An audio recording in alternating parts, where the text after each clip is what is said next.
lo diría en su suave patria López Velarde, no ha llegado la carrera del contrarreloj.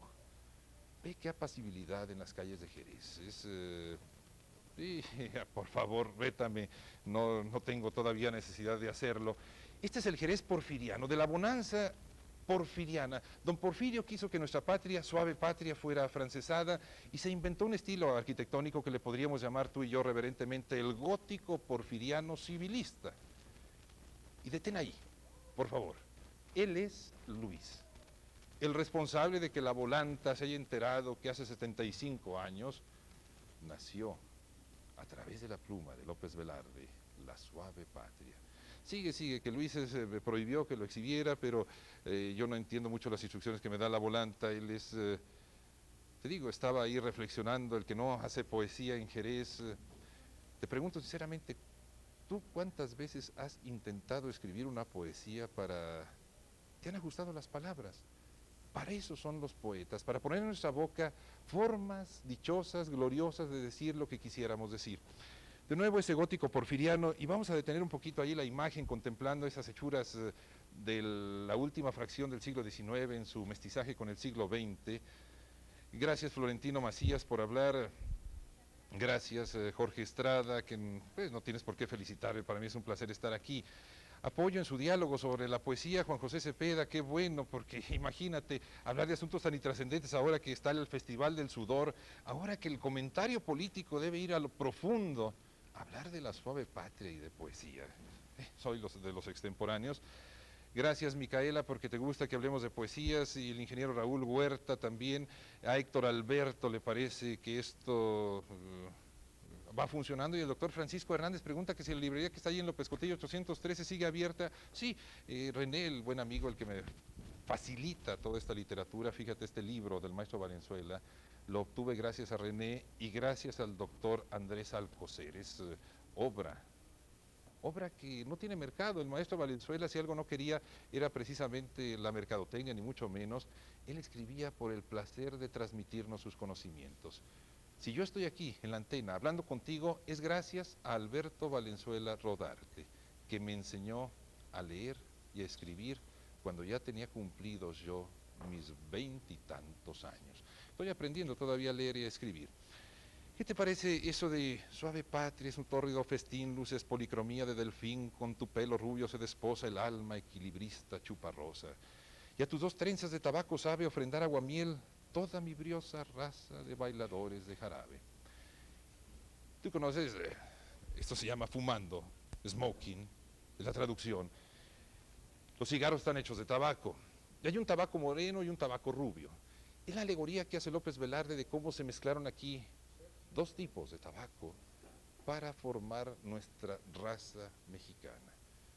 Esa trenza tabaquera que él le llama, diciendo que existe una trenza en dos tonos. No nos podemos explicar nuestra mexicanidad si seguimos denostando, si seguimos negando esa parte de nuestro mestizaje que vino de tierras tan lejanas, fíjate, de un Jerez de la frontera, allá en la Andalucía española, a un Jerez del Zacatecas en tierras donde habitaban los chichimecas. Gracias Martita Baraja, señora Gómez, el programa le parece precioso, qué bueno, le hace falta, claro que me hace falta Julio Silva, pero ¿qué quieres? Tengo que exponerme a hacer cursi yo antes de que Enrique regrese, que si puedo hablar de los poemas campiranos en otro programa, claro ingeniero Huerta, algún día hablaremos de poemas campiranos. Rosa María, gracias, ¿cómo que no regrese? Yo quiero que regrese. Y Arcelia, sí, excelente que estés tú aquí. Vamos, mi gratitud explícita, porque a veces tú sabes, y esto también es parte de la cursilería humana, la gratitud no es una de las virtudes más arraigadas en el ser humano. Mi gratitud a Luis por haber permitido a la volanta adentrarse en tierras de los Zacatecas. Patria, tu mutilado territorio se viste de percal y de avalorio. Patria, tu superficie es el maíz, tus minas el palacio del rey de oros, y tu cielo las garzas en desliz y el relámpago verde de los loros. Y es aquí en este párrafo cuando va a surgir la profecía poética de López Velarde, de la que luego nos vamos a ocupar. Luego, porque todavía tenemos tiempo, y si tú quieres, aquí seguimos hasta agotar existencias, porque tenemos que hablar tanto del ser mexicano que intentamos ser, tú y yo. Seguimos, allá tú. Y si llamas, qué bueno, porque si no me bajan de la antena, Cástulo es inflexible, él sabe mucho de marketing y sabe que el teléfono para eso está.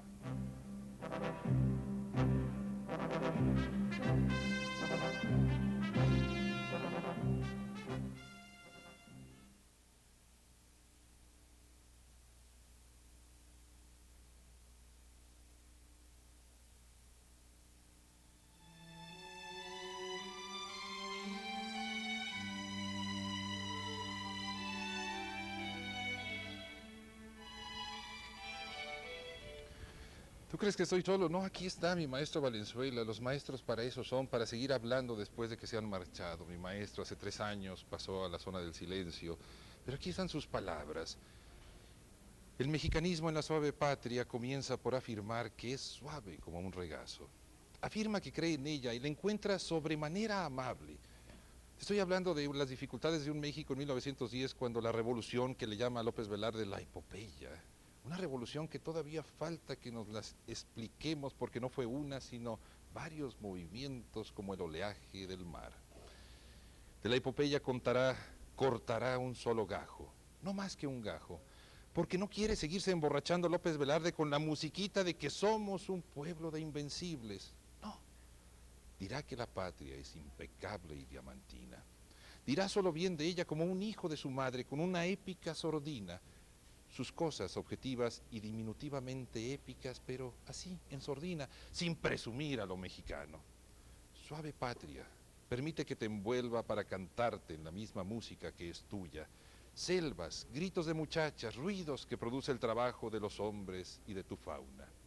El golpe cadencioso de las hachas entre risas y gritos de muchachas y pájaros de oficio carpintero.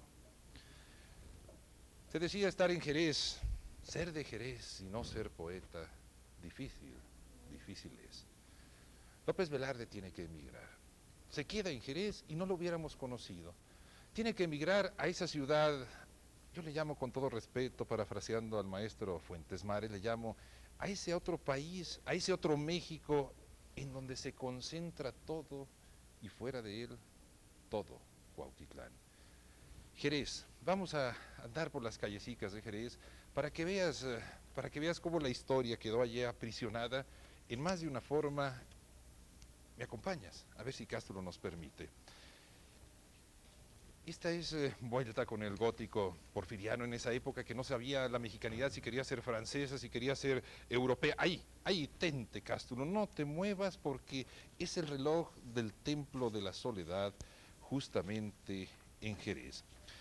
El poeta que se va a México y siente que hay una diferencia en aquel México de los 20, imagínate la diferencia que puede haber ahora con nuestra monstrua capital, y siente que el reloj camina de distinta manera en su pueblo, Jerez, y en la Ciudad de México. Justamente, y ya por acá lo tengo que encontrar, porque si no, no lo encuentro, pero hace una referencia aquí en la Suave Patria a cómo las horas del reloj de su pueblo, del Templo de la Soledad, tenían otro compás, otra forma de medir el paso del tiempo que el vértigo de las ciudades. Ese correr, correr, correr, porque tenemos que llegar ¿a dónde? Y eso es uno de los asuntos que va a ocupar también la poesía, la muerte. Y López Velarde se va a convertir en profeta de su propia muerte. Ve ahí junto al reloj unas cicatrices de la revolución que ya las tendremos oportunidad de observarlas un poquito más adelante. Vamos a dejar el reloj de la parroquia o del Templo de la Soledad marcando sus acompasadas horas. Vamos a seguir este periplo por Jerez. El Palacio Municipal, que si no hubiera sido por López Velarde, hubieran tirado esa construcción. Si no hubiera sido por el poeta, el sexenio aquel de la arriba y adelante se ocupó de restaurar el Palacio Municipal, pero ya lo iban a hacer, ¿tipo qué? Tú sabes, la arquitectura de tiempo de esta suave patria, de esta suave patria que se está mestizando, que se ha inventado otra madre patria, cuyo nombre no te quiero preguntar porque tal vez acertarías tú. ¿Cuál es nuestra nueva moderna madre patria? Estos son los portalitos frente al Jardín Hidalgo. Y vas a comenzar a observar ahí eso, cicatrices de la epopeya. Y hay otro portal enfrente, a ver si Castro nos permite aproximarnos así con paso silencioso, como decía López Velarde, las viejecitas al comenzar la mañana iban despacio a la iglesia para no despertar el alba. Mira, observas eso. Eso es la epopeya, las cicatrices que dejó en el rostro de Cantera de Jerez, la epopeya, pero tenemos tan buena memoria que yo preguntaba allí en Jerez, acompañando a la volanta, preguntaba, ¿y quién fue el que pasó aquí? ¿Los maderistas, los carrancistas, los villistas? ¿Cuáles de todos los ismos envueltos en la epopeya, cuáles fueron los que dejaron su marca en el rostro de Cantera de Jerez? Un movimiento violento. Como dice el maestro Valenzuela, esa epopeya, esa parte de nuestra historia nacional, te voy a repetir lo que dice López Velarde, que no le llama, sino la epopeya a la cual le corta un gajo. Yo que solo canté de la exquisita partitura del íntimo decoro, alzo hoy la voz a la mitad del foro a la manera del tenor que imita la gutural modulación del bajo para cortar a la epopeya un gajo. Después de la muerte de Madero, que fue de los hombres honestos de la revolución, después de la muerte de Madero, aquello se convierte, el México de 1910, 1921, 1926, 1930 y tantos, se convierte en un mare magnum. Cuando regresa López Velarde a Jerez y ve Jerez maltratado por los revolucionarios, palpa el estrago en la pequeña ciudad castigada como pocas por la revolución. Vandalismo, doncellas ultrajadas, otras que se volvieron locas, un sacerdote arrojado vivo con su madre a una paila de jabón. El hijo malo de cada familia, dijo López Velarde, se enroló en la bola. Los ideales se quedaban para unos pocos hombres sinceros del calibre de Madero. Esa es la opinión del periodista López Velarde. Los ideales se quedaron atrás y sigue lo que Azuela y otros novelistas de la Revolución le van a llamar, así con ese nombre tan genérico y tan confuso, la bola, tal cual. Y preguntas tú en Jerez el día que llegues, ¿y quién pasó por aquí? Olvido de la historia. Tanta sangre, tanto sufrimiento para aprender tan poco. Suave patria. No lo dijo López Velarde, pero qué dura de entendederas es esta suave patria que no aprende.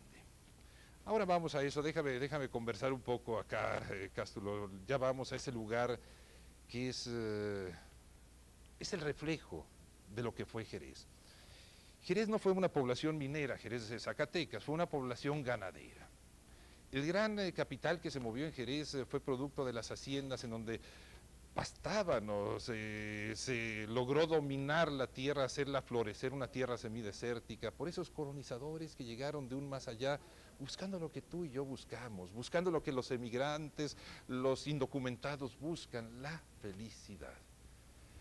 Ese Jerez que fue una población, fíjate qué ridículo y cursi, como poeta, si lo quieres para alguna de tus fiestas, te lo podemos enviar con todo y Cástulo, que Cástulo, insisto, y lo voy a mostrar al final, es de los pocos que trae tarjetas de presentación que dice, soy poeta y qué.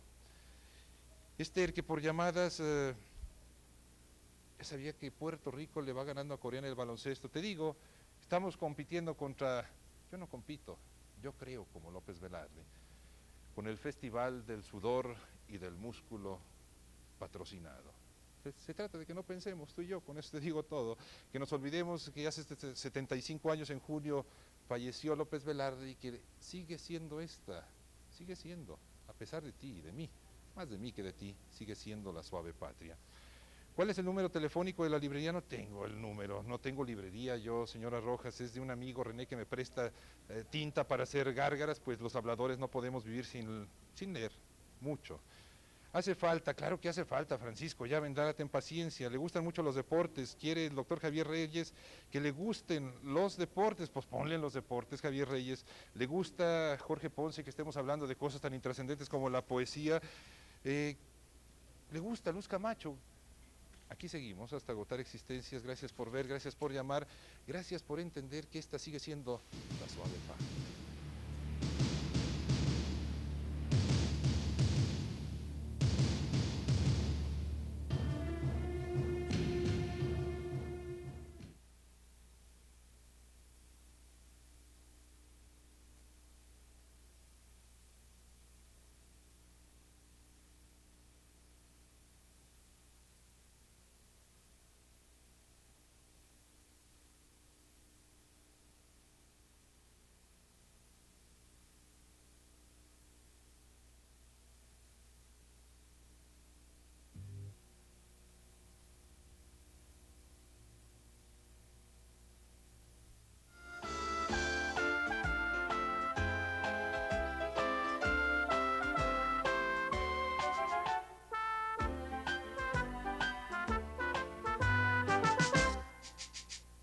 ¿Necesita usted de capacitación y adiestramiento en el área de computación? Centro de Computación Profesional de Occidente imparte carreras, diplomados y cursos especiales en el área de la informática a personas que desean cursar un diplomado como una carrera técnica, obteniendo así sólidos y profundos conocimientos de computación administrativa y analista programador. Asimismo, imparte cursos de poca duración para empresas que deseen capacitar a su personal en la operación de algún paquete de aplicación. Centro de Computación Profesional de Occidente cuenta con personal docente en capacitación continua para brindar un servicio altamente calificado. Para usted que dispone de muy poco tiempo, se imparten cursos desde 1 hora 30 minutos diarios o bien clases los sábados y domingos. ¿Qué espera? Capacitarse ahora es la llave del éxito del mañana. Y ahora continuamos hasta agotar existencias. Ni siquiera avisa, pero es parte de nuestra mecánica de conversar. Y cuando está el ingeniero se le quita seriedad, dice Domitila, no, se le da otro tono a la conversación. ¿Cuál es la opinión de Carlos Fuentes en El espejo enterrado? Ninguna, Octavia, no tengo ninguna opinión porque no la he leído. César Francisco, que le gusta de lo que estamos hablando, esperamos al ingeniero. Claro que lo esperamos. Felicidades por derramar cultura, dice José María Navarro. No es derramar cultura, es compartir contigo esta hermosísima experiencia posibilitada por Luis Serna, de ir a Jerez y recordar qué es la suave patria. Que lo que traigo se llama tuxedo, no smoking. Eduardo, pues está lo mismo, a mí me la puso Castro y me dijo, haz el ridículo. Más podemos leer sobre López Velarde, sí podemos leer más, que le gusta, dice a Manuel Brambila. Que el programa de hoy, que sigan esta línea, dice Pablo Moreno, y señora, el verbo vaciar, Teresa, gracias por las clases de gramática, yo no sé cuál sea. La gramática está llena de normas para quebrantarlas. Gracias el ridículo del traidor, imagínate, es la competencia de la cursilería. Que no quiten a la sirena, dice Manuel Teranos, que la quiten, otros que no la quiten. Solo tengo 19 años, dice Jorge Serrano, y le gusta la conversación sobre la poesía como a Genaro Manríquez. Vamos al Panteón de Jerez, porque es una muestra de la magnificencia que tuvo esta población al transcurrir de los siglos. Dice mi maestro Valenzuela, López Velarde observa que la revolución contribuyó a arrancarnos la venda de patrioterismo. El descanso material del país, este es el texto de López Velarde, en 30 años de paz, coadyuvó a la idea de una patria pomposa, multimillonaria, honorable en el presente y epopéyica en el pasado. Han sido precisos los años del sufrimiento para concebir una patria menos externa, más modesta y probablemente más preciosa. Creo que sigue siendo válido eso que expresaba López Velarde, el periodista. El momento en el mundo es subjetivo, aun la poesía marcha bajo el signo de la lírica. Esto ayuda a que también a la patria la busquemos por dentro. Las rectificaciones de la experiencia, contrayendo a la justa medida la fama de nuestras glorias, nos han revelado una patria no histórica, ni política, una patria íntima.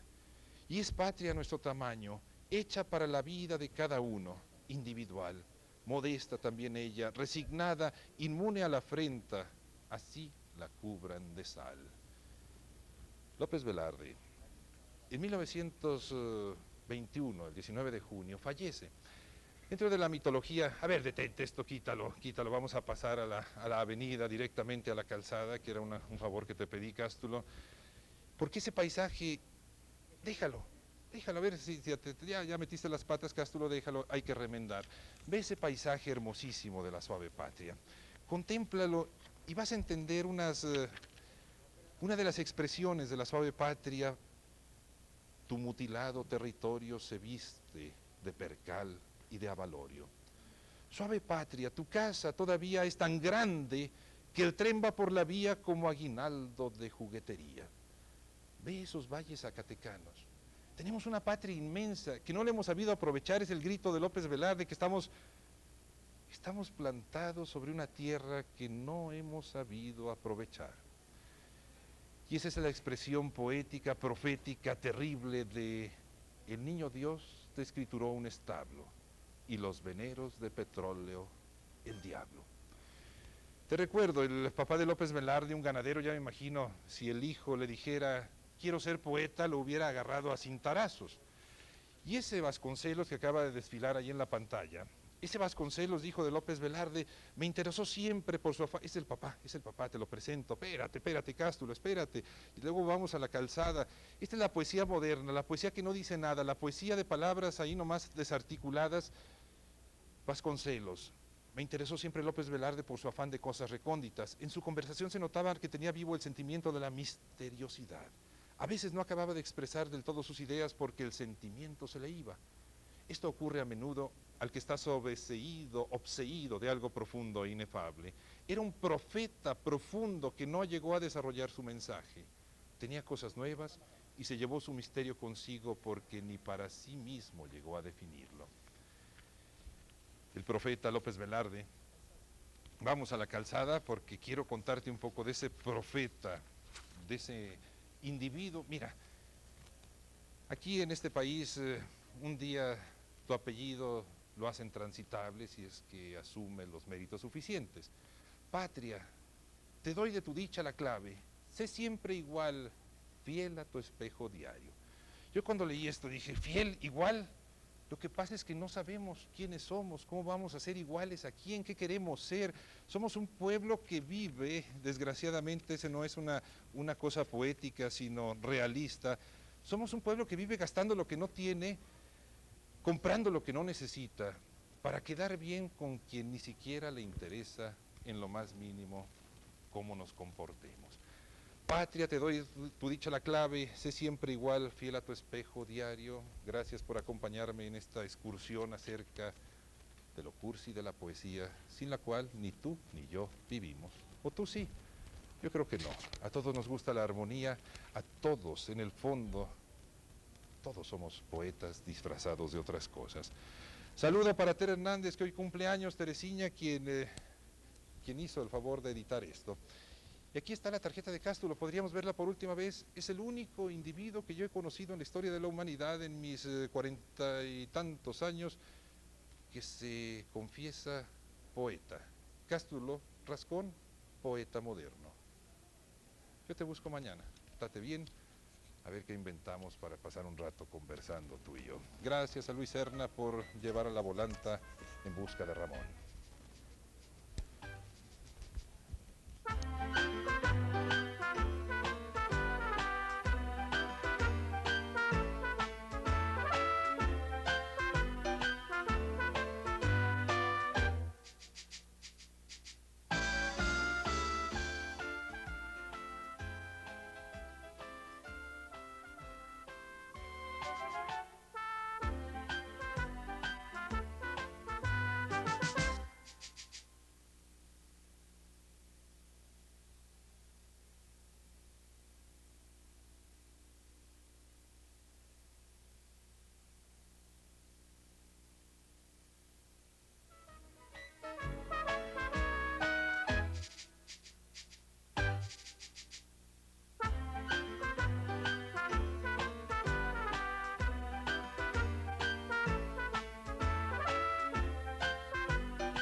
Bienaventurados los prófugos de Atlanta, que de ellos como de ti podrá ser algo más que sudor ajeno patrocinado.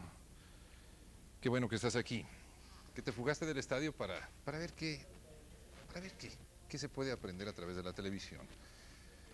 Vamos a empezar con unas imágenes. Tenemos un invitado aquí, unas invitadas allá. Yo quiero que veas estas imágenes y que eches a andar la imaginación, a ver qué te sugieren estos horrísonos animales. Yo te pido algo, que no te vayas por la ruta fácil.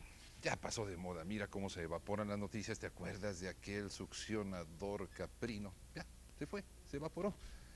Algún especialista tendría que venir a explicarnos cómo se evaporan las noticias. Ya verás, 10 minutos después de apagado el fuego olímpico, hay que inventar algo más. A ver qué te parecen estos animalejos, estos bichos. ¿Tú crees que vayamos a hablar a la altura del zacate o que vayamos a hablar de fenómenos paranormales o de algo trágico? La televisión está llena de tragedias, ya sabes.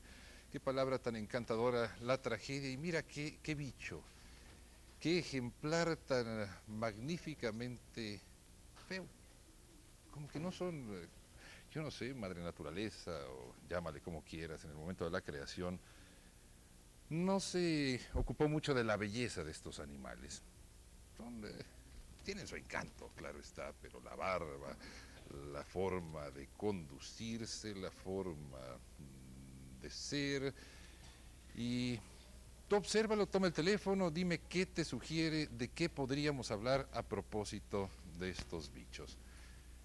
Ah, qué inteligente es nuestro emigrado de la mesa central. Ya de estar pensando en barbacoa, porque así le llaman ellos a lo que se prepara, entre otras cosas, con estos animalejos y que aquí le llamamos birria. Está aquí conmigo Víctor. Víctor Teatrero Castillo. La semana pasada, yo no sé dónde estabas tú, nos acompañó en un viaje experimental al teatro a platicar sobre eso. La vida es sueño. Yo tengo voz de locutor, yo no sé cómo no me contratan, ¿cómo le hago? La vida es sueño. Una magnífica obra teatral y vamos a seguir hablando de teatro a propósito de esos bichos horripilantes que aparecieron. En estos tiempos ya muy pocos estudian francés. Ya quedó como idioma de señoritas porfirianas extemporáneas. El francés dejó de ser la lengua franca para ser sustituido por otro idioma. Dime tú cuál es, porque tú me ayudas con tu inteligencia a resolver estos minutos de la televisión. Y si yo te lo digo en francés, no lo vas a tomar a mal. Voilà le chevreau. A ver, Cástulo, ¿cómo se escribe esta expresión? Le chevreau. Supreme chevreau. Lo digo en español y es el último programa de televisión. Pero claro, tú lo ves así en francés, le chevreau, voilà, supreme chevreau. Justamente es el macho cabrío y gracias, Cástulo, por tu aportación. Tragedia. Estamos hablando de las tragedias, de cómo las palabras van rebotando de lengua en lengua al paso de los siglos y cómo algo que se originó precisamente con le chevreau, el macho cabrío, se ha convertido en la etiqueta para lo insólito. Víctor, ¿te gustan las tragedias? Sí, cómo no, yo creo que es un género bastante interesante en términos actorales y en términos escénicos, puesto que de alguna manera retrata las pasiones humanas. Y si por algo se inventó, bueno, o una de las necesidades de que la tragedia surgiera como género teatral en la Grecia antigua, fue por la necesidad de que tenía el pueblo griego o los seres humanos en aquel entonces de representar en escena